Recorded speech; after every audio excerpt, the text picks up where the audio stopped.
దేశ చరిత్రనే తిరగరాశారు మన నారా చంద్రబాబు నాయుడు గారు. తాడేపల్లి మండలంలో స్వయంగా ఆయనే వెళ్లి పెన్షన్ కార్యక్రమం జరిపించారు. అలాగే మన మదనపల్లి శాసనసభ్యులు షాజహాన్ బాషా గారు కూడా వార్డుకు ఇంటింటికి గ్రామానికి వెళ్లి ఆయన పెన్షన్ కార్యక్రమం జరుపుతున్నారు. అలాగే మన సచివాలయం staff members, ANMs and then ASHA workers తో కలిసి మేము కూడా మా వేంపల్లి పంచాయతీ కనుమడుగు గ్రామంలో పెన్షన్ కార్యక్రమం జరుపుతున్నాము.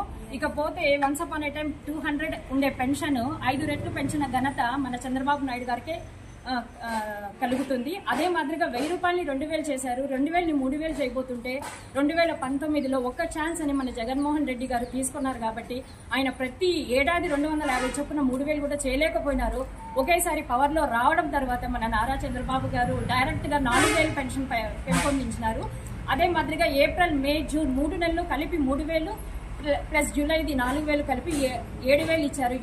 ఈ నెల నుంచి ఫస్ట్ కర్తవ్యంగా మా డ్యూటీ మేము నెరవేర్చామని మనస్ఫూర్తిగా కోరుకుంటూ, ఇది ఆంధ్రప్రదేశ్ యొక్క డెవలప్మెంట్ కి కారణము, మొదటి మెట్టు అని చెప్పి తెలియజేసుకుంటున్నాను. జై సిబిఎన్, జై చంద్రబాబు నాయుడు, జై జహా గారు, జై లోకేష్ గారు, జై పవన్ కళ్యాణ్ గారు.